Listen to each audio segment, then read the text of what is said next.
I am a member of the Tikkun Olam committee at Kolamet. And just real quickly, I thought it would be worth starting by just kind of revisiting what Tikkun Olam's mission is. So our mission statement, our mission is to open eyes, open hearts, and open hands. So opening eyes through education and discussion, opening hearts to the needs in our community, and opening hands to do good and pursue justice. And so for us, this program is an attempt to do all of those things. And our mission, what we've been focusing on over the past couple of years pretty heavily are on climate issues and climate justice. So other things too, but that's been our primary focus in line with that mission. And tonight's program was designed as a follow-up to our program last year, which was very popular, about food choices and food waste. And so we wanted to follow that up because we got a lot of positive feedback and wanted to share more information and focus more specifically with this Green New Meal event. Because transitioning to a vegetarian or a vegan diet is one of the most impactful choices we can make when it comes to reducing our carbon emissions.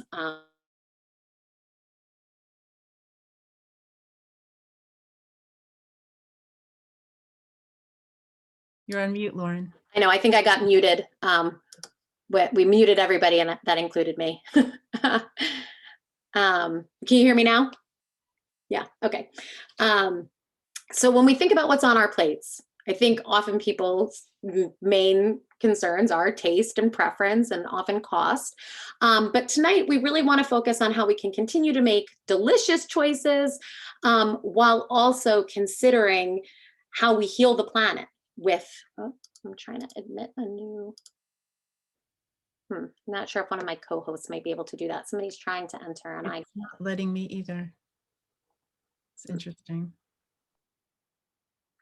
Let's see. Oh yeah, it says joining now. Okay, we have another. But how we can continue to make delicious choices while considering how we heal the planet with what we consume. So in a little while, we are going to be having a guest, the director of an organization called Jewish Veg, named Jeffrey Cohan, who's going to talk to us about both how food choices do impact the planet and environmental health, and also how that aligns with the values we find in the Torah and our Jewish values. Before we do that, I think we started to talk about this a little bit, but I saw a little show of hands, how many people tried a new recipe. What I was hoping we could do is just go around, everybody say a quick hello. If you don't mind telling us your name, why you joined tonight, what drew you to the program, and also if you did try a new recipe, what it was, and if you liked it. Hopefully people found some for their permanent rotation, some things that they liked. But I'm just gonna start at the top of my screen, and maybe Francine, if you don't mind starting us off.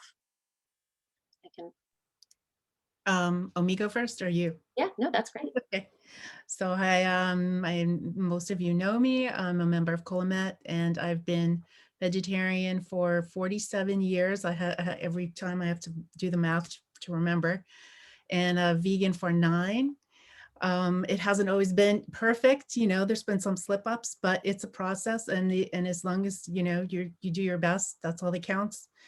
And I helped bring connect the speaker to Lauren, and I will also speak at the end about what the difference is between a vegan diet and vegan lifestyle, vegetarian, plant-based, gluten-free, and how kosher fits into all of this. So if you want to stick around, I'll have information for you, and then I'll put the information at the end. So thanks. I think the next person on my screen is Margie. Muted. Okay. Hi.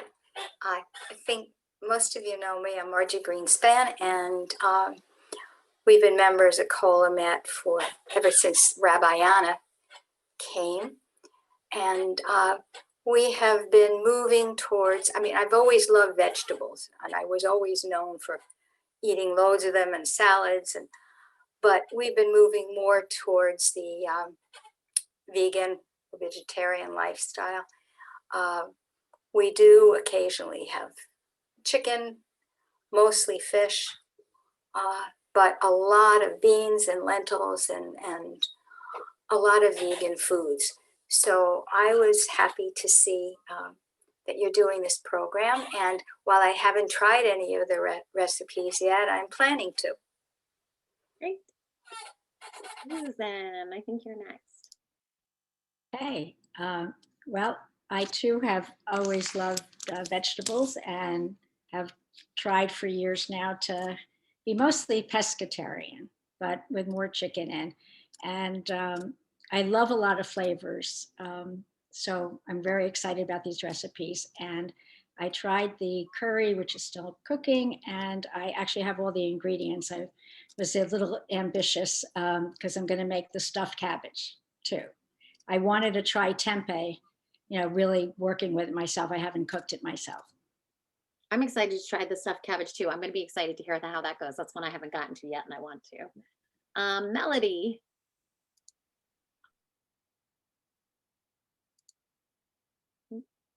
I'm going to skip ahead for a second. Nancy. Oh, muted. I'm going to see if I can I unmute you?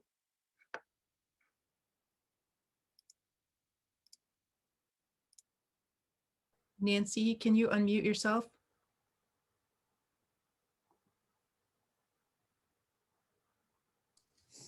If you put your cursor in the right part of your picture, your unmute will come up. All right. Well, I feel better when I eat less meat or chicken, mostly fish. And I made the black pepper tofu because I enjoy foods that are very, very, very spicy. But I used peas and carrots because I didn't have asparagus, and it was very good. Good. That's in the regular rotation at my house. My kids actually really like Oh, and I also this morning I purchased along with my grandson a tofu press. So we're anxious to see how that goes. That's great. He bought one style, I brought another style. So we're gonna have a bake-off, a tofu bake-off. That's great. A tofu press bake-off. Keep us informed who wins. See, I picked the cheaper one, but we'll see. He thinks the more expensive one is gonna work better, but we'll see. That's great. I have Greg and Robin next on my screen.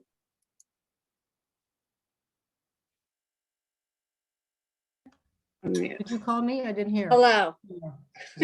Hi. What did we make? We Yeah, made what the did we feta with the broccolini.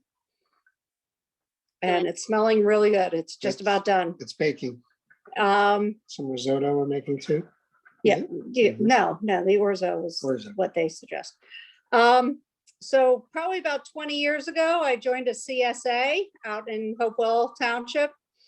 And even though my kids didn't eat a whole lot of it, we ended up with a truckload of vegetables every week. And I think, it opened them to having more and tasting more and things they didn't know existed. So we did that probably for about 12 years. And then we did do the one that was over in Bethel. And again, a lot of these, it's hard to sustain some of them without a large participation. Anyway, now that we're pretty much the two of us, we do have one because of COVID that's home. But I love cooking with vegetables. I love savory, and I love making it as savory as can be, and always has onions in it, no matter what it says. And add things to taste, right? yeah, add things to taste. I do a lot of. I'm also a refrigerator cook. I'm not so much a recipe cook. I open it up and go, oh, I've got some of these in here. That gets added. So yeah, that's pretty much it. We've been reducing, and I actually, before Greg even told me about the email, I literally had said like the day before, I could probably do a vegan like complete, because just what I eat is just, it tends to be very vegetable oriented. So it was kind of bashert. There you go. My parents are next on my screen. I'm gonna ask them to go, Diane and Nate, and I know they actually made the same recipe as you. I don't know if they've eaten it yet. They might be able to tell you what they thought. You have to unmute though, Mom. You're muted.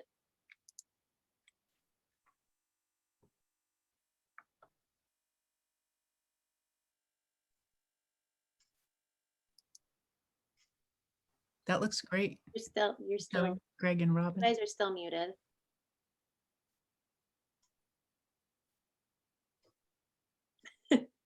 This is how all Okay. our family calls go. I also made the broccoli with feta tomatoes. Ours is also still cooking, should be ready momentarily. One of the reasons I'm so interested in this is because so many of my grandchildren and children are so vegan, vegetarian, that it gets difficult to have family dinners unless you have a lot of these recipes in hand. So we're trying, we're still adding chicken to our regular rotation, but we're doing better and eat lots of vegetables. Fortunately, everybody seems to enjoy vegetables. We're lucky that way, fresh fruits and vegetables. And I'm always open. Lauren's always full of recipes and ideas for me, so I'm open for it. Thank you. Converting her one meal at a time. Thank you. Melody, I'm going to come back to you because I see you now. Apologies, my daughter and granddaughter called, so that took precedent. So can I ask you to just repeat the question? I apologize. Oh, we were just kind of saying hello, what interested people in the program, and also if you already cooked something, what it was and what you thought. All right, so I made two things. I made the rice and beans dish and the curry dish. I made some alterations in them to some substitutions. I've been, I guess I say leaning vegan, so not completely vegan, but leaning vegan for a while, gotten rid of most dairy and gotten rid of, definitely gotten rid of meat and chicken. I still sometimes have fish.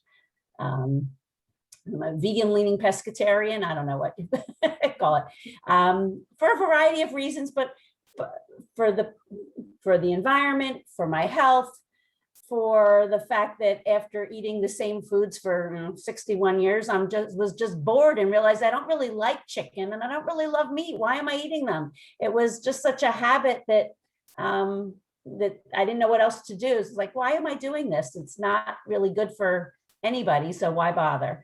My husband's still definitely a carnivore, so I'll make what I want for myself, and then, you know, he'll eat it as a side dish, and I'll still make him something, you know, in addition. But he's lean.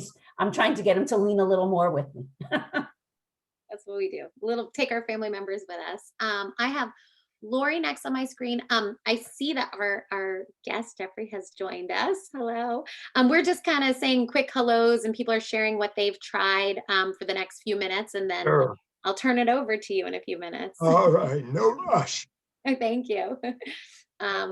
Lori and Jay Frank, we're members at Colomet. We eat a lot of vegetables, and that's kind of the biggest part of our plate, but we still eat mostly fish. We do eat some chicken, and when we eat meat, we eat grass-fed. So we're really picky about that, and we kind of throw it in there maybe once a month, not that often. But today I didn't make one of those recipes. I just had I had eggplant and spinach in the refrigerator, so that's what I made. No, well, I'm just really picky about which kind of oils I use. I only use olive oil, cold pressed, and olive oils, avocado, coconut oil. So we kind of, I guess we lean towards pescatarian, vegetarian. It's really hard to be vegan, I think. It's hard to give up the cheese and still like my butter. steak occasionally. Yeah. But I think that's what we're going to learn more about tonight too, because I think a lot of people find themselves in that boat, that it's, you know, really hard to change your diet, and some tips and tricks on ways to do that. I have John Liu next. Well, hello. My name is Jean Liu, and Tzvi is right here. And with his wonderful chopping help, I made the Thai yellow curry with quinoa, and I like it with ice cream. So That's to say that I've been a vegetarian for about 57 years. And in the last couple of years, I went vegan for a little while, and I began to introduce chicken and fish on occasion. My body needs it and wants it. And I just had a wonderful time. I'm looking so forward to hearing what everyone has to say. And I just say that that particular recipe needs to be revised in terms of how long it takes to prepare and how long it takes to cook in the slow cooker. It's very, very delicious. Oh, I'm glad you liked it. I'm going to add to that if anybody tries to make the risotto in terms of revisions, I made that and it calls for way too much. You could have that recipe and have plenty. I have a family of 6 and we had it for like 2 weeks and still just couldn't eat it all up. It was so much. Wow. So if anybody wants to make that one. Jeffrey. Yes. Oh, Great to see everybody. I'm sorry. That was my mistake. Oh, different. We were still going around our members. Okay, I heard I had Pavlovian reaction. I apologize. Jeffrey Gold. Jeff Gold. I could easily be a vegetarian if I don't love meat so much, but my diet is very limited by my hours. Unfortunately, I'm still gainfully employed, and my early night for dinner is 8 o'clock, and my late night is about 9:15. So we kind of scrounge quite a bit. Even on weekends, I'm just too tired to do a whole lot of cooking. But I come from a culinary background. Before I became an optometrist, I was a chef. I was associated in a French restaurant. So cutting up is not any problem for me whatsoever. Okay. My wife has graduated from corn when I met her to actually eating other vegetables now, although not so much. So hopefully this is my attempt to entice her into trying something different. Great. Ellen. Hi, I'm Ellen Melissa, longtime member of Colomet. We've been vegetarian about 35 years, raised the children vegetarian. We do eat fish. And I'm always looking for new recipes. During the week, I made the broccoli and tomato with feta and the stuffed red peppers. I did that. I can share my screen if you want. I took pictures. Sure, that's great. Stuffed red peppers. Did you like them? Were they tasty? Yeah, they were good. We're talking about stuff. So this is the red peppers. Can you see it? Yeah. Okay. Good. And then this is my version of the roasted. I didn't have broccolini, I had broccoli, so we did that. And then the tomatoes, feta, and that. I'm getting hungry. Make sure I get back to stop sharing. Okay. So, and I have in the slow cooker, I have the curry working now. And I did add tofu to it just to bump up the protein a little bit. So that'll be ready a little bit later. After screen sharing, you all moved, but I'm going to try to remember. I think I know who I've heard Oh, from. sorry. No, it's okay. Jill. Hi, thank you very much for organizing this program, by the way. I'm Jill Gordon, and I'm also have been a member of Colomet for a long time.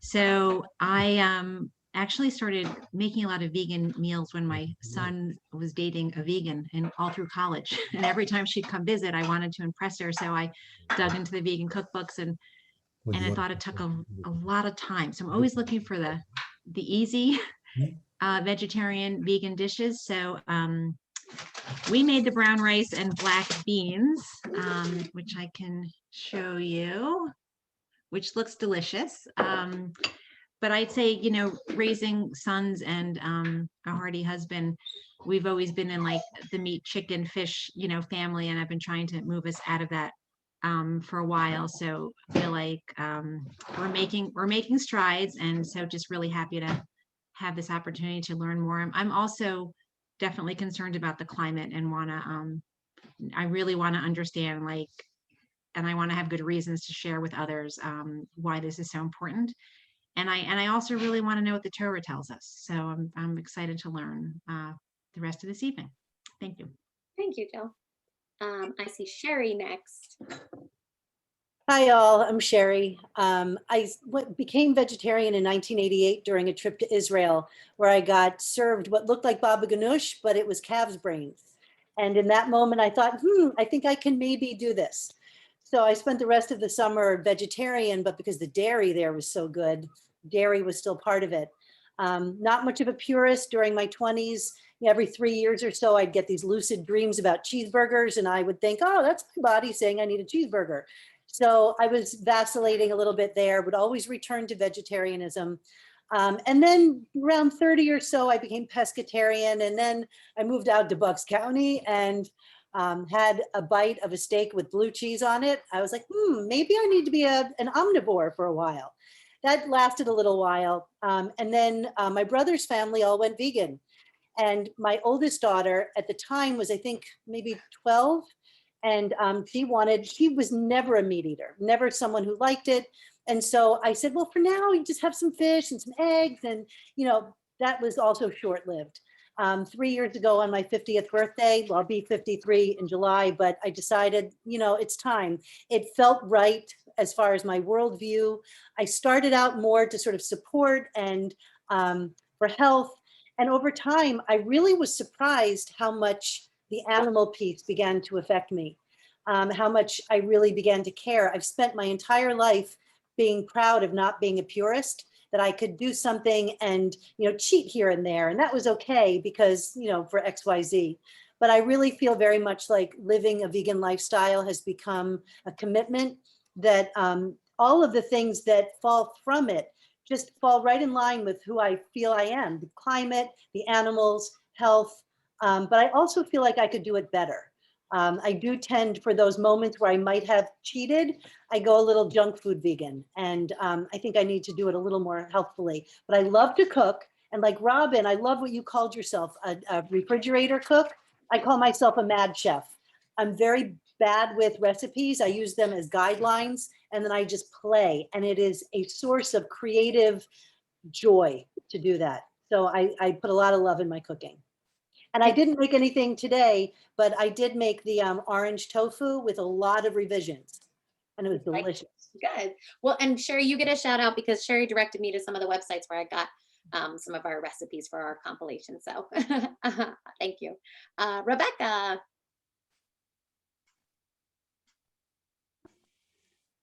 Hi, I'm Rebecca Siegel, even though it says that I'm Rob, but I'm here because I'm a huge fan of Lauren Templeton. And this particular event, we talked about when we saw each other recently, and it just kind of spoke to me. This time last year, we adopted some chickens. And I will say that really shifted things for me. I've been a lifelong non-meat person from the time I was little. It's always been something that's just not been for me. And being a chicken mom helped me really pay much more careful attention as to the effort that goes into these creatures and their existence and their providing for us. I'm a gardener and I like to eat the things that I grow. Sometimes it can be a little bit more challenging with 3 kids who would very much love to live off of Cheez-Its. But I really appreciated some of these ideas, and I've got all the ingredients for rice and beans on my counter, and that will be something that I'm making later tonight. Thank you. And for what it's worth, for the rice and beans makers, we eat that a ton at my house, and add a little guac. Kicks it up a notch. It's very tasty. I'm eating it right now. It's so good. I can't believe it. It's like, I really had low expectations. This is a really good recipe. Thank you. That's because I made it. And I see Deb next. Hi, Lauren. Hi, everyone. I am still a Bethel member and thrilled to be part of this conversation because I love to cook. And I've never been a vegetarian for very long, although I was in my late 20s for a bit and was pregnant with my son and was just craving some kind of animal meat, chicken. And so I started to eat, chicken. I've never been much of a red meat eater ever. We eat chicken on Shabbat, we eat salmon once a week, and then the rest is pretty much all grains and vegetables. And I love to cook. It's my prime artistic outlet. And I am cooking the stuffed red peppers right now with red lentils and celery. And it smells delicious. Oh, good, good. Well, we're glad to have you joining us. Thank you. And Dara and Emily, you're both off camera. I don't know if you would like to say hello, or if you would prefer not to, that's okay too. But I have one little thing. Hi, Deb. Hi, Robin. So Deb was my CSA partner. Great. She's the one that got me into doing the CSA. So just had to add that. And when we do red bean and rice, we usually scoop it with some type of chip. Yeah, we use like Tostitos or something. Anyway. It was great for the kids. And a little crunch. Mhm. Thank you all. Thanks everybody so much for joining us, for sharing, why you're here. I do have a fun little quiz that I was going to do, but it is 5:35, and our guest Jeffrey, we were going to aim for about 5:30, so I'm going to save my little quiz until the end. We're going to talk about our food prints. I'm sure some people have heard of a carbon footprint. This is going to be our carbon food print, but we'll get to that after. I'm going to introduce Jeffrey, who is the Executive Director of the organization Jewish Veg. We're super glad that he could join us tonight. Jeffrey became a vegetarian in 2007 and a vegan in 2011 after studying what the Torah instructs us about our dietary choices.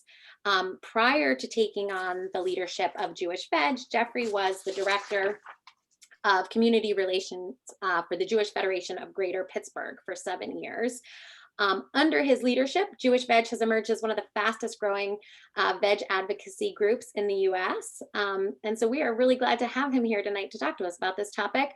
Jeffrey kindly mentioned to me beforehand that he is very happy to take questions during the presentation. So if you have questions while he's talking, feel free to drop them in the chat box, and we'll try to, keep track of those and answer them as we go. But I'm going to turn it over to somebody who knows a lot about this topic. So thank you for being with us tonight. All right, thank you so much, Lauren. And it was so great to hear everybody's experience cooking plant-based meals. So I commend you all. And Lauren, great to see you. I'm sure, as the rest of you already know, but I have learned in the past few days, Lauren is so great to work with. So thank you, Lauren, for everything you do to make today's event possible. And Francine, great to see you, because Francine is a person who initially contacted Jewish Veg about making this program possible. And I know Rabbi Boswell Levy couldn't join us, but she did reach out to me. We go back many years. As you probably know or may know, she was in Pittsburgh before she came to Colomet, and I was working at the Federation here in Pittsburgh at the time and got to work with Anna on several initiatives. So it's a special treat for me to be talking to people from her synagogue, even if she couldn't be with us today. So Lauren, please remind me, how much time do we have? I want to be Sorry, I muted myself because my okay. Sorry, can be noisy in the background. Why don't we aim for about, we're starting, I know, a little bit late. Why don't we aim for about 30-ish minutes? Sure. Okay. All right. So my marching orders, as I understand, were to cover 2 topics. Each topic we usually spend 45 minutes to an hour on, so we're going to move quickly. The first is, what is the Jewish basis for a vegan diet or vegan lifestyle? And the second is, what are the environmental and climate change benefits of eating plants? All right, so I got that right. Okay, let's dive in. If it's okay, I'll share my screen so you can see what I'm talking about, okay? Oops. share screen.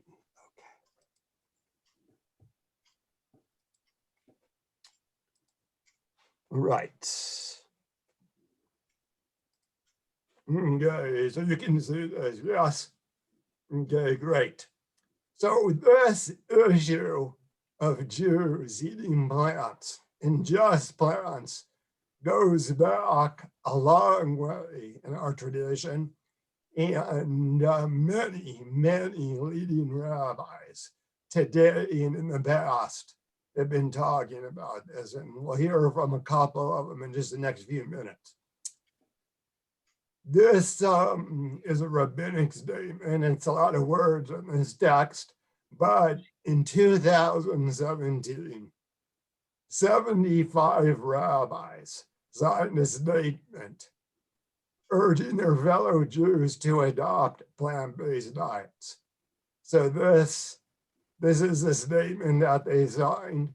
We're about to re-release it later this year with 150 rabbis urging their fellow Jews to transition to plant-based diets. So this isn't, Jewish Veg is not trying to change Judaism. We're just trying to lift up, promote, and call attention to the values of our religion, which you're about to see. So it's not particularly complicated. It comes down to really just three main points. You take any one of these points by themselves, and it's actually sufficient to say that Judaism strongly points towards a plant-based diet. When you take all three, it's a pretty airtight argument. The first, which there has never been any debate about in the history of Judaism, is that a plant-based diet is ideal. It's right there in the first chapter of Genesis. The second is that, yes, we're permitted to eat meat, but it's described as a concession to our baser instincts. And the third point is that we're mandated to treat animals with compassion. Sar ba'alei chayim in Hebrew. It is a Torah mandate. And what's happening today in animal agriculture significantly violates Sar ba'alei hayim, this mandate. So just a quick word, this on your screen is the famous verse, the dominion verse. This particular verse of the Bible and the Torah is the most misunderstood and misinterpreted verse in the entire Torah. The reason I say that is because the word dominion, which is a peculiar translation to begin with, has been used to justify every type of exploitation of animals when it means just the opposite. The dominion verse is a translation of the word yirdu in Hebrew. Yirdu means to be like a king, and a king in the Torah concept is to take care of the subjects, not to be a tyrant, not to exploit them, not to hurt them. So this is dominion. We're supposed to take care of the animals. It comes as part of the same conversation where we're given the instructions to eat plants and plants exclusively. This is Genesis 1:29. It's part of the same uninterrupted conversation. We're supposed to take care of the animals and eat plants, okay? So that's Genesis 1:29 is in the Garden of Eden. This is the book of Isaiah, which describes the Messianic era to come. And we see this iconic verse The wolf shall dwell with the lamb, and the leopard shall lie down with the kid, and the lion shall eat straw like the ox. So even the carnivorous animals will be eating plants. Why? Because the earth shall be full of the knowledge of the Lord. Well, what is that talking about? This. In the Messianic era, we'll all be doing what we're supposed to be doing according to Genesis 1:29. Okay, so about these points, that a plant-based diet is the ideal. There is no debate. There has never been any debate in Judaism about what this means. Okay. So we're going to go quickly. So I'm going to skip over a couple of things. This is a permission to eat meat. Just a second, right here. Just a few quick things about the permission to eat meat and why we say and why rabbis say that the permission to eat meat, which is given as a concession, it immediately is accompanied by a curse. The curse is that the animals who were created, according to Genesis 2, to be friends of Adam, will now fear and dread you. Okay. You also see the first restrictions. You cannot consume the blood. This foreshadows the kosher laws, right?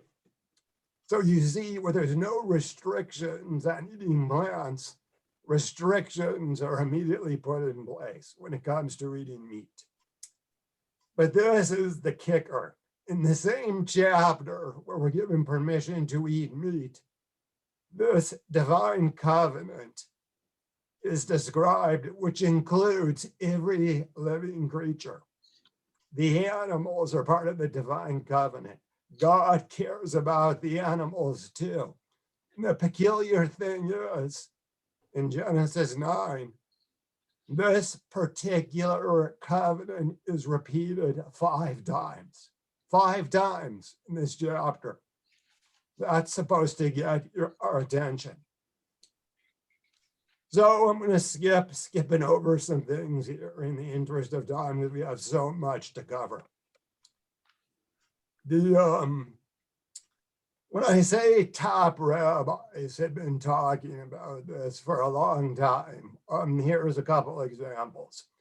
Joseph Soloveitchik, who is one of the founders of modern Orthodoxy in the 20th century, the founder of Yeshiva University in New York.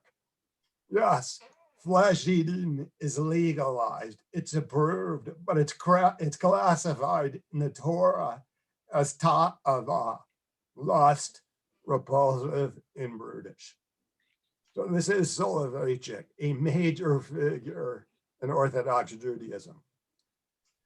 This is going back to the 15th century. Yosef Elbo, one of the top rabbis of his generation, the author of the Sefer Ikarim, which is still read today. This is hundreds of years before factory farming. But he says killing animals involves cruelty and anger and rage, and eating meat makes the soul thick, murky, and occluded. So this is not a new concept in Judaism. It goes back to the very beginning of the Torah, and it goes back hundreds of years in the rabbinic tradition. So we have covered the first 2 pillars, that it's the ideal and that meat eating, while permitted, is a concession. The third thing is Zar Ba'alei Hayim, which is defined as you see it on the screen. You cannot cause pain to an animal, and you must relieve an animal's pain when you can. So this comes directly from the Torah. This is one of the foundational verses of Zar Ba'alei Hayim. If you see your enemy, the person who borrowed your lawnmower and didn't give it back, the person who has loud parties, but doesn't invite you. But you see that person's donkey struggling with the load. You have to put aside the ill will you feel towards your enemy and help the donkey. That's how important compassion for animals is.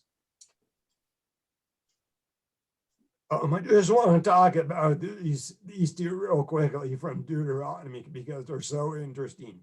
You cannot hitch an ox and an ass on the same plow. Nor can you muzzle an ox when he's treading corn. What's the big deal? Why can't you muzzle the ox? Why can't you put an ox and a donkey on the same plow? The reason is we're supposed to be concerned about the emotional life of the animal, not just the physical life. Because to take the example of the ox, you're feeding the ox. The ox is not going hungry. He just wants to have a few nibbles when he's in your cornfield. So you can't muzzle the ox because the ox will be frustrated. All right, so this is about the emotional life of the animal we're supposed to be concerned about as Jews. It's right there in our Torah. So just a couple more quick things. We just celebrated Passover. This is not Charlton Heston, this is Moses. And this is the reason Moses was chosen for leadership, because you might recall, if you remember the biblical story, Moses did not want to do it. He did not want to be the one to rescue and lead the Israelites. But according to the Jewish tradition, according to the Midrash, the reason Moses was chosen for leadership is as follows. He was working as a shepherd for his father-in-law, Jethro. One day while Moses was out with the sheep, a lamb wandered away from the flock. And Moses went to look for the lamb and found the lamb some distance away, drinking water out of a dirty puddle. So Moses saw that the lamb was thirsty, saw that the lamb was hungry, picked up the lamb, carried the lamb back to the flock, gave the lamb food and water. And right there, God said, because you, Moses, are so compassionate to this lamb, to an animal, you'll be a compassionate leader of the Israelites. And this is what our tradition says about why Moses was selected as a leader. This idea is directly from the Torah. Rebecca, the wife of Isaac, was chosen by Eliezer because she gave water to camels. This is what it says in the book of Genesis. Rebecca would be a good wife for Isaac because she cared for animals. So this is a foundational ethical concept in the Torah. Just a couple of more things. The word in the Torah for animal is Ba'alei Hayim, which means owner of life. We're being taught by this construction that the animals own their own lives. It's not our property. We have no right to take their lives. Just because we like the taste of meat, they own their lives. They're Ba'alei Hayim. All right. Just one last thing, because this question usually comes up. I'm not monitoring the chat, Lauren, so if there are questions in the chat, please let me know.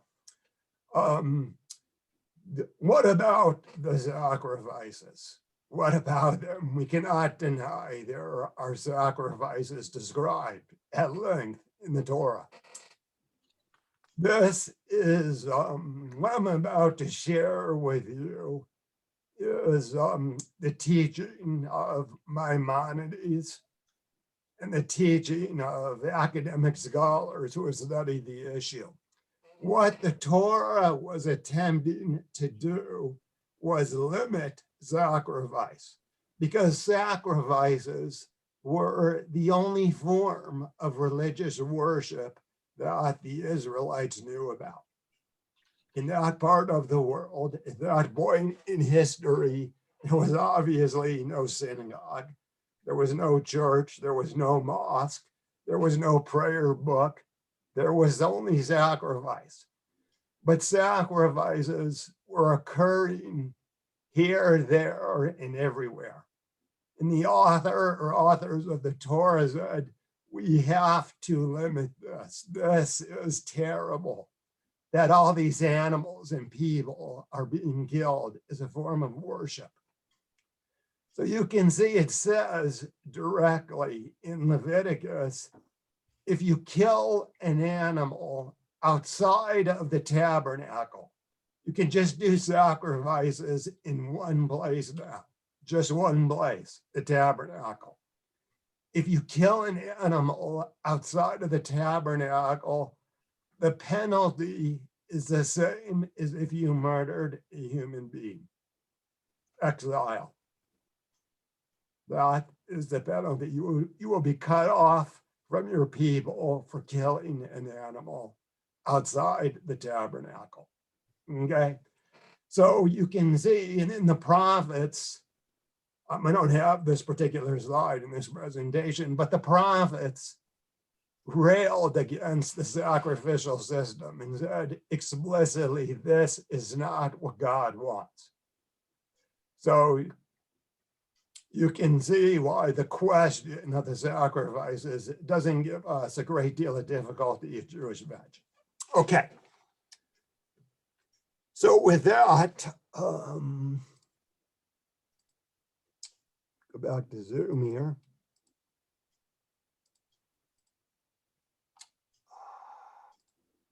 I'm going to stop sharing my screen for a minute. Any questions? I see there's some questions in the chat. What did God tell Noah about the animals? Of course, Noah, being a righteous person, took very good care of the animals and worked. Noah and his sons worked very hard on the ark to protect the animals. So that you have to remember too, the permission to eat meat was not given for 1,000 years in the biblical story. It was only given after human conduct had sunk to such a low level that God decided to wipe out humanity in a flood. Right? So the permission to eat meat was granted to human beings at our lowest spiritual point. When human beings had severely disappointing God.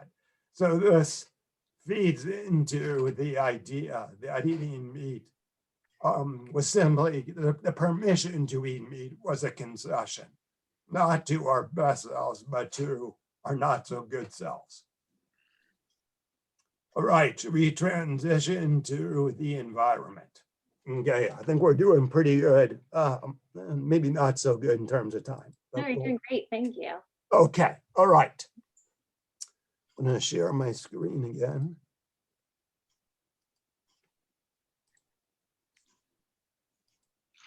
Okay. So there's two. Jeffrey, before you switch over, we did get one more question in the chat. Okay, right? I'm sorry, Okay. Lauren, could you read it to me? Yes. Was there ever a time, wait a minute, I lost it. Sorry, my screen moved. It was from Sherry, and was there ever a time they didn't eat meat? Great question. Yes. Yes. During the temple period, which was for off and on for about 1,000 years, you cannot eat meat except through the temple sacrifice, with one exception. If you lived in the countryside you couldn't get to the temple and you raised your own animals. You could, yes. But even then it says, after the destruction of the temple, the second temple in Jerusalem, there's a debate among the rabbis. And this is recorded in the Talmud. The debate is whether should Jews be allowed to eat meat. There's no temple. So what would be the basis for eating meat? And there was a pretty strenuous debate, and both sides of the debate you can read in the Talmud. The anti-meat side was, yes, there is no temple, so there can be no permission to eat meat. There's no sacrifice. The other side said, yes, that is true, except the Jews are so traumatized by the destruction of the temple in the exile from Jerusalem, we have to give them something to remind them of the korban, of the sacrifice. So we'll give them permission to eat meat as a reminder of the temple sacrifice. So that's the debate. So it was a close call 2,000 years ago. This would have been a completely vegetarian religion right there. All right, to the environment. There's, I would say, two main teachings in Judaism about the environment. This is a particularly beautiful one. This is a midrash on the creation story, where basically you hear God saying, look, this is a beautiful world. Pay attention that you do not corrupt and destroy my world. If you corrupt it, there is no one to repair it. It's a beautiful teaching. This goes back 1,500, 2,000 years, this teaching. The second is Baal Tashit, which comes from the book of Deuteronomy. It says in Deuteronomy that when you're waging war, you have a city under siege, you cannot destroy the fruit trees of that city. So the rabbis over the millennia have elaborated and expanded upon the concept of Baal Tashit, do not waste, to mean do not destroy, do not waste any natural resources at all. So it has a much broader application, and it applies directly to the issue we're about to talk about, which is our food footprint. Okay. So I'm going to share with you a couple of fairly recent major studies. This first, which you can see here, this is from the Weizmann Institute in Israel. Some of you might be familiar with this institute. It's, I would say, the premier scientific institute in Israel, of which there are several scientific institutes. So these are from some pretty high-powered scientists. This chart says a lot. If you look at it, what it's saying is that to produce animal products takes at minimum twice as much land as it does to produce plants, to produce the same amount of protein. With dairy products, it's 4 times as much land. With beef, it's about 25 times as much land is required. So when you think about it, look, every single day, we're destroying natural habitats. We're deforesting the earth. We can't afford this type of inefficient system. It is so inefficient to feed ourselves through animal products. This is more from the same study from the Weizmann Institute. If we just ate plants, we could produce more than twice as much food, 120% more food, more than twice as much. To put that in perspective, and again, this is from the Weizmann Institute, not from Jewish Veg. We hear a lot about food waste, and yes, we should not waste food, but that has 1/4 to 1/3 the impact is our dietary choices of choosing plants instead of animal products. Okay. We are wiping out wildlife at a staggering rate because we're destroying our habitats and deforesting the planet to grow livestock feed and to house livestock. 96% of the mammals on the planet now are humans or livestock. Only 4% are wild animals. It's the same with birds, not quite as bad, but 70% of birds are chickens, turkeys, and other poultry. Only 30% of the birds in the planet are now wild.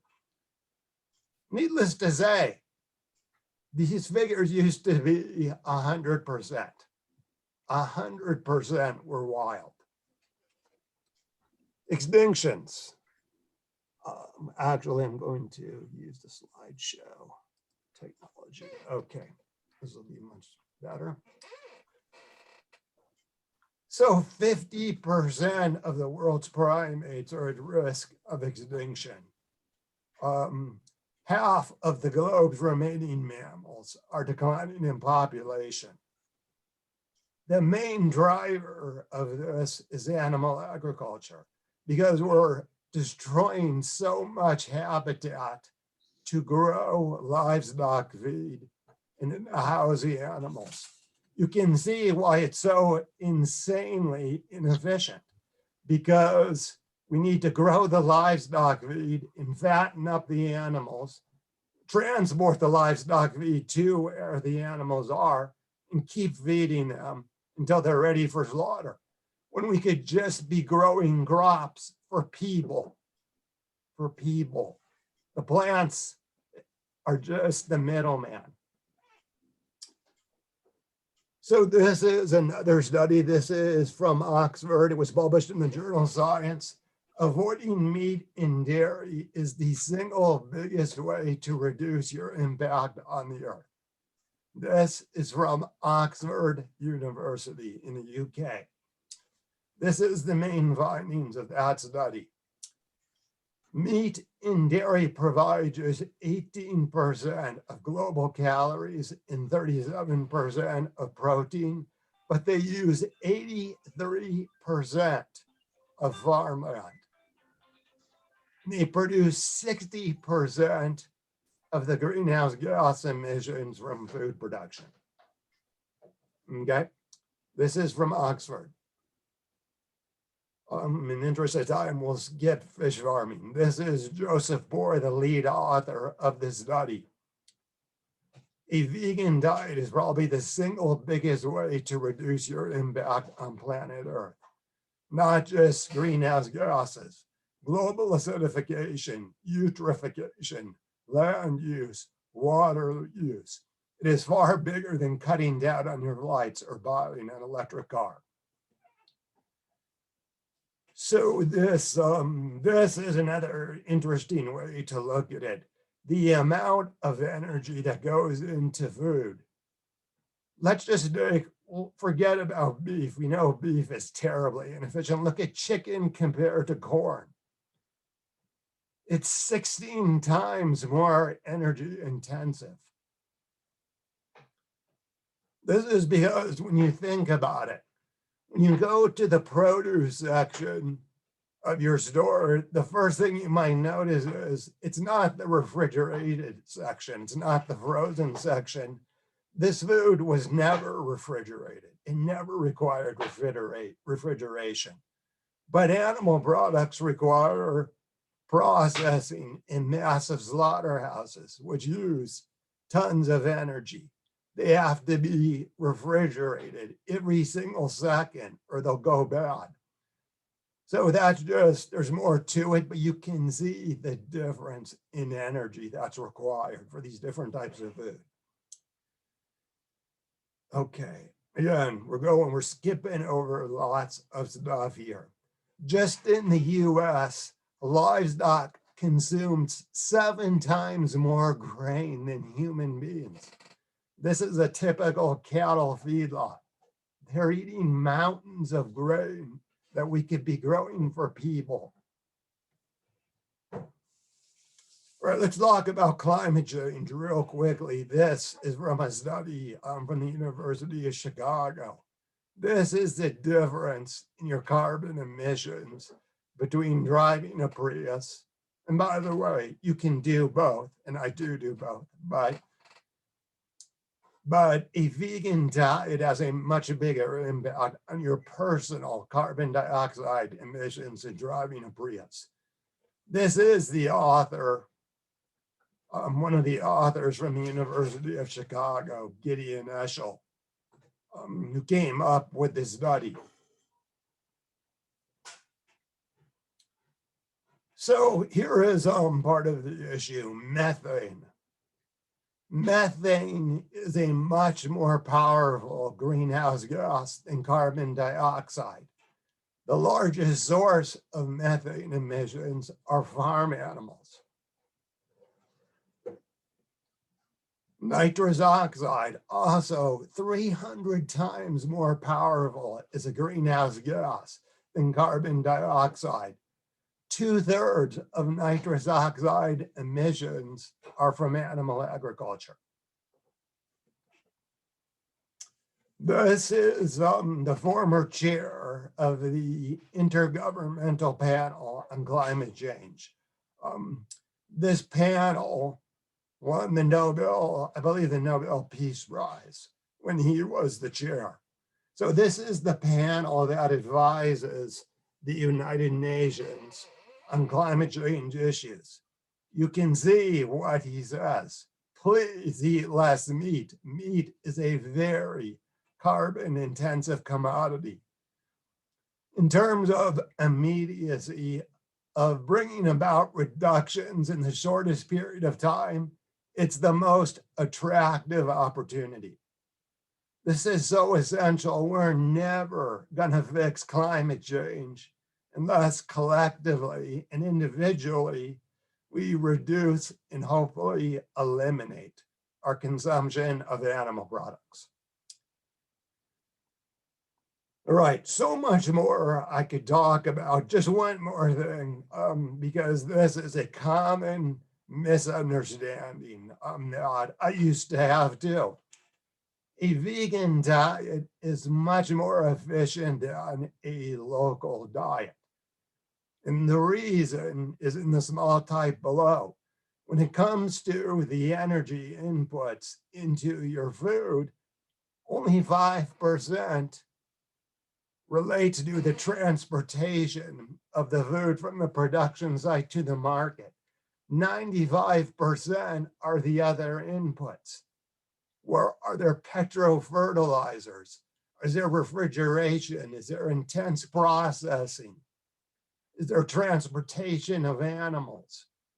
All of these things consume way more energy than the transportation of the food to the market. Okay, just one last thing I want to leave you with before we go to questions. Look, we're not just trying to persuade people to eat more plants and fewer animal products. We're trying to help you do that. So I encourage everyone on this Zoom to sign up for our Plant Pathways program.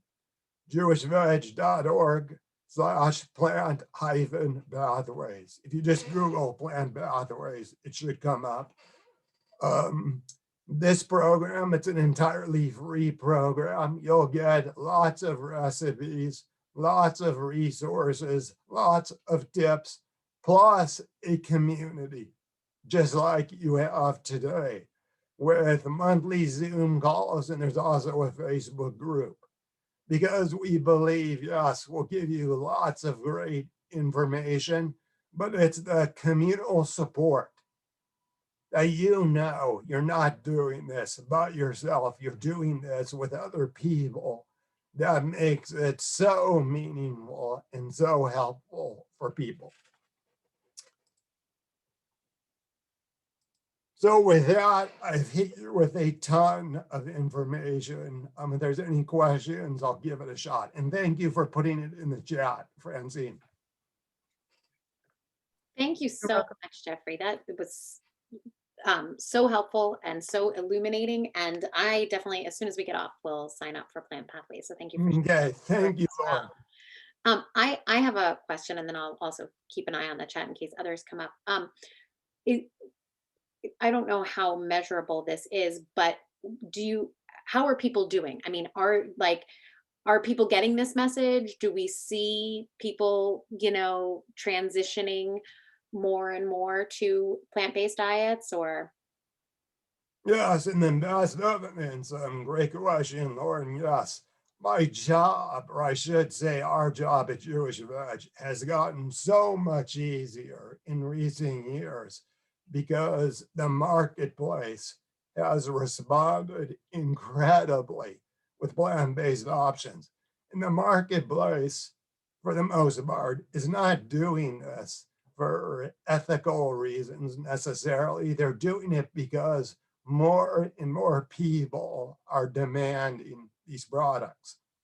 So literally, even during the pandemic, every passing month, there are more products available to the point where you can make pretty much a seamless transition because you can find a plant-based version of your favorite animal sourced item without any drop off in taste or quality. That's great. We have a question from Sherry in the chat. Is plant-based the same as vegan? Great question. Great question. I would say not exactly. Plant-based generally means you eat plants exclusively, but vegan also incorporates other things besides diet, including food and entertainment. Like, I will not go to see horse racing because I know what happens to the horses. I don't wear leather because I know about the cruelty in the leather industry.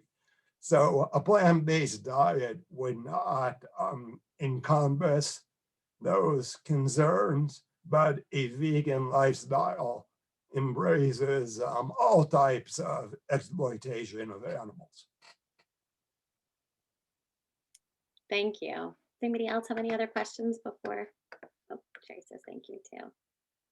Well, thank you so much. Oh, let's see. Rebecca is asking, could you, and I apologize. I wish we had endless amounts of time. Right, You were very, very adaptable to some of our time constraints. But Rebecca is asking, could you please speak a little more to the impacts regarding fish? So I know that was a part of the presentation. Right, no, it normally is. Real quickly, the issue is this. This is the way fishing there's more information on our website about fish and the impact on fish. The way fishing occurs today is that it's like factory farming has come to our seas. And these huge fishing trawlers cast nets that literally are the size of football fields. And these huge nets bring up out of the ocean everything and anything that's in their way, right? So it's not just the target fish. Let's say it's tuna, to give a common example. It's not just tuna, it's sharks, it's whales, it's turtles.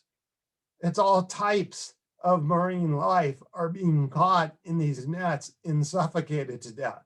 So it's absolutely tragic. The taste for seafood it's depopulating the oceans. So it's quite tragic. We have a question in terms of the numbers of people that you do see transitioning to eating Yeah. more plant-based products and more. Is it your sense that that is due to like health concerns on people's part, or is it like environmental consciousness, or I mean, what do you think is driving that? No, that's a great question. I would say this, it depends on the demographic group you're talking about. With the younger generation, I mean, college age people in their 20s, teenagers, the main drivers of their choices to eat plants are concern for animals and the environment, both. With older people, it's health is probably number one. Because yes, this is a whole nother Jewish Veg presentation, which we didn't even mention. But yes, the top nutritional studies confirm that a plant-based diet is definitely healthier and associated with greater longevity and much lower incidence of chronic disease. Thank you. A couple more questions. So we have in the chat, we have a number of recommendations for films that people can Yeah, watch. Seaspiracy, it just came out quite good. Yeah, that's, I mean, it looks like there are a number of good ones. I was going to ask if you could recommend one, like say we were to do a movie night, one that you think like encompasses the most or is the most impactful. Do you have a recommendation? I'm going to give two, if that's okay. I know you asked for one, but No, that's okay. no, Jews are. The one I would recommend is A Prayer for Compassion, which is about, it's an interfaith documentary about the religious basis for eating plants. So it's, yes, there are many Jewish speakers, but there's also speakers from many other religions And in I'm as sorry, well. Called A Prayer for Compassion. Got it. Prayer for Compassion. The second is, I'm going to go back to an oldie but goodie, because it's been around for quite some time, and it's Forks Over Knives. Because the powerful thing about Forks Over Knives, and it has become like the model for vegan documentaries. It shows, so you follow the journey of several people who improved their health through eating plants and only plants. So it's, if you're interested in the health ramifications, Forks Over Knives is a really educational film. And it's, you know, now this very humble, low budget documentary has grown into a magazine, a website. I think there's actually, it's like an organization. Forks Over Knives. So they have a wonderful website for health, very healthy vegan recipes. That's great. Thank you. We'll have to check it out. The next question I see is there such a thing as local fisheries? Not on any scale, no, not on any major scale. I mean, like for instance, you might think cod in the Northeast in New England, but the cod populations have shrunk dramatically. So there's, you know, this is true across all types of animal agriculture. Yes, there might be local, smaller operations, but by definition, they can only meet maybe 1% of demand. Precisely because they're small and local. Thank you. Anybody else have any other questions before?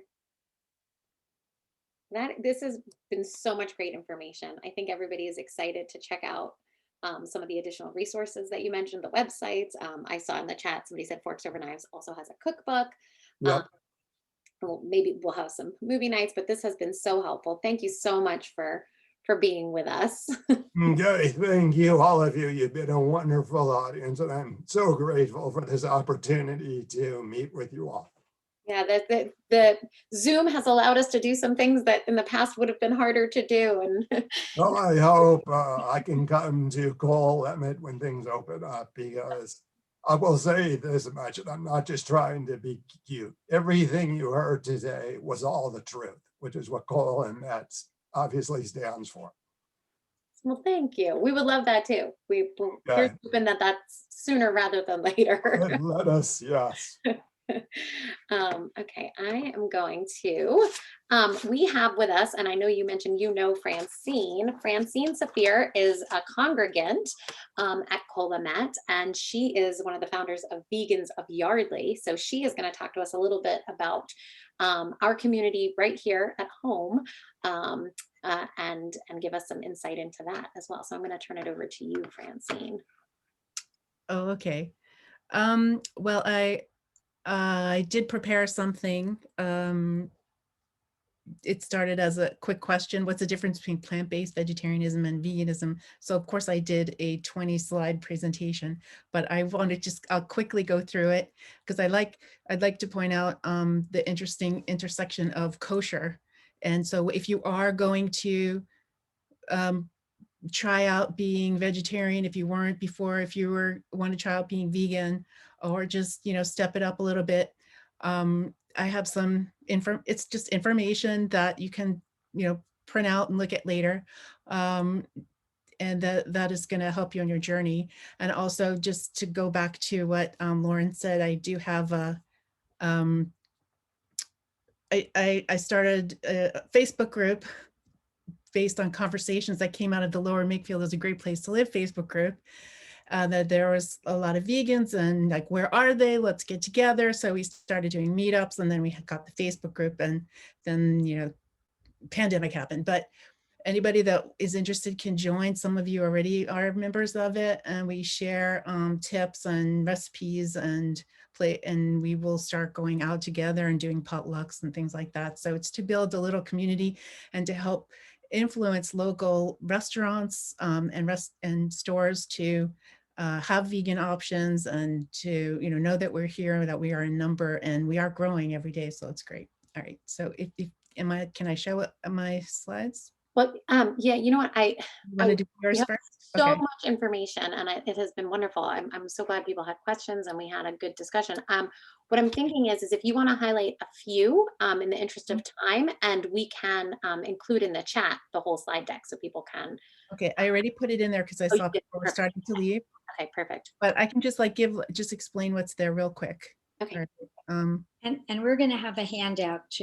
We're going to send out a document, resources. So it depends on if you allow us to share your document. I would love to, if I could get to the beginning of it.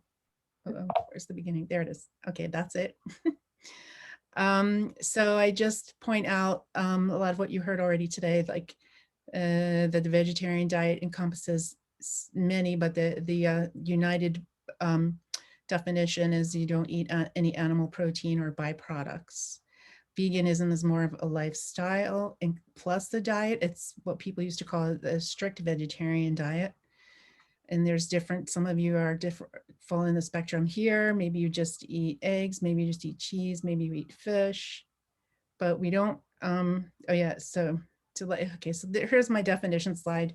We don't typically call people who eat fish occasionally pescatarians as real vegetarians. So it gets confusing when you're going to parties or people's houses and you say you're a vegetarian and then you get a plate of fish on your table. To be clear, this is what people should be listening to. So I talk about what a plant-based diet is, and then there's some cool infographics here. So this is what's the difference between plant-based and vegan, and this is a really good chart that explains really all the different types and where they differ. So plant-based, I was looking at many websites to pull all this together. So sometimes if you go to a restaurant and it says plant-based, you could be fooled because they might have some eggs or dairy in their products. Always best to ask, if you really want to be vegan, to ask the chefs of the restaurant if they put any eggs or dairy products in the items. because vegans will not eat those. And then Whole Foods plant-based takes it a little bit further, and they don't eat highly processed foods. So take a look at that. And then I had, of course, all these quizzes. So I'll skip all that. But this was,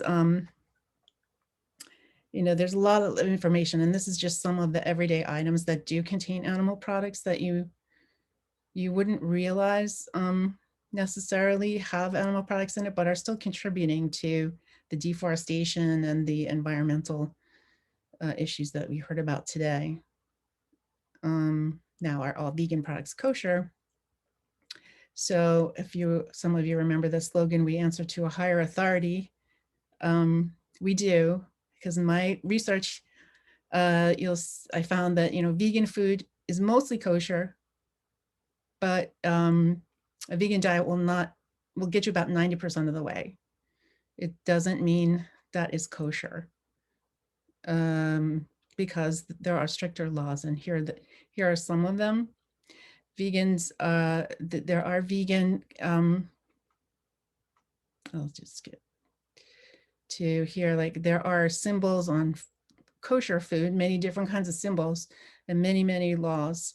However, there's no, and there's no legal approval body for vegan food, even though there are attempts to do that. There are 2 organizations that provide certifications. And just to show you, there are criteria to get this vegan.org certification. So you can look at that, but in some cases, vegans are stricter. In some cases, kosher is stricter. So take a look. I have at the end here. Oh, and some people say, well, what about gluten-free? Is that the same thing? No, you can have a vegan diet with gluten, because seitan is the protein part of wheat. It's high in protein, but low in carbs. All the starch is washed out. And then you can also have gluten-free meals that contain meat and fish. So that is not the same. And then I have a bunch of links here. So I'll turn it back to you. No, that's great. Thank you so much, Francine. I'm sorry that we need to just have another event where we can go through it all in greater detail with more time. Maybe we'll include a film in a future event as well. Thank you. I'm sorry that there's so much to fit in a short amount of time. I also dropped in the chat for everybody. I can't believe I thought that there might be time to do all these things, that we might be able to do these calculators, but there are food print calculators where you can take a really individualized approach and take a look at how your individual choices, what they do mean in terms of environmental impact and carbon emissions, and how tweaks change that, and how does that compare to communities around the country and around the world, and where we fall in with that. So there's a link for a number of different calculators, and I would encourage people to play around with them on their own. My family, my kids took them today, my husband took it, and it really makes a difference what you choose to eat. With that, I know it's already a little bit after 6:30, so we are gonna begin to close our program. We hope that everybody enjoyed it and learned some new information. We also hope that you will join us for our final event of this program year, which is on Sunday, May 2nd at 4 p.m. We will be discussing Mary Pfeiffer's book, The Green Boat. Hopefully people will get a chance to read it. We think it's a worthwhile read, but even if you don't, we think it will be a meaningful discussion. So join us even if you don't get a chance to read the book. And it is not too early to mark your calendars for what will be our first event of the 2021-2022 program year, when we will gather in the Sukkah on September 26th. So details will follow. That's a little ways in the future, but you can put it in your calendar now. And again, we will be sending out to everybody who RSVP'd and whose email addresses we have a whole lot of resources. So a lot of the things that were mentioned tonight, as well as a number of additional resources, we will send to you. So you have, in your own time to go through some of the things that were mentioned tonight. But thank you all so much for being here. Thank you, Francine, for your presentation, and Jeffrey Cohan so much for joining us. It was so informative and so helpful. Thank you. Should we unmute everyone? Yes, we can unmute everybody for sure. Francine, great to at least meet you on Zoom. Thank you, So much. Tikkun I'm Olam. hungry now. Thank you. That was great. Yes, great program. Kicking off the week of Earth Day. Earth Day is later this week, so. Thank you, Lauren.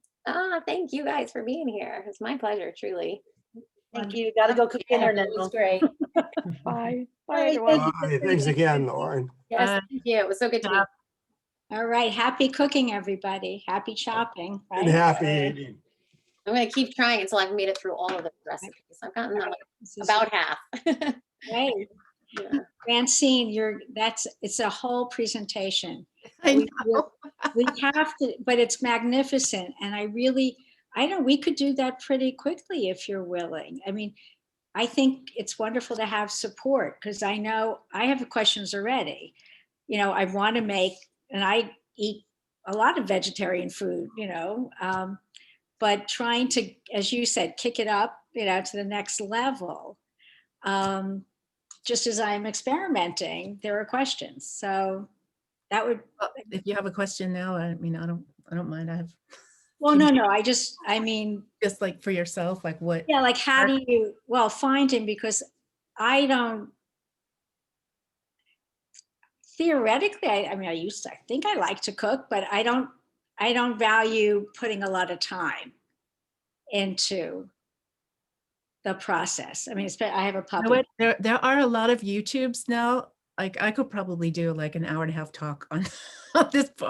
There's a lot of YouTubes where they talk about meal prep because that's key. Like yesterday I made this huge salad and this peanut butter based dressing.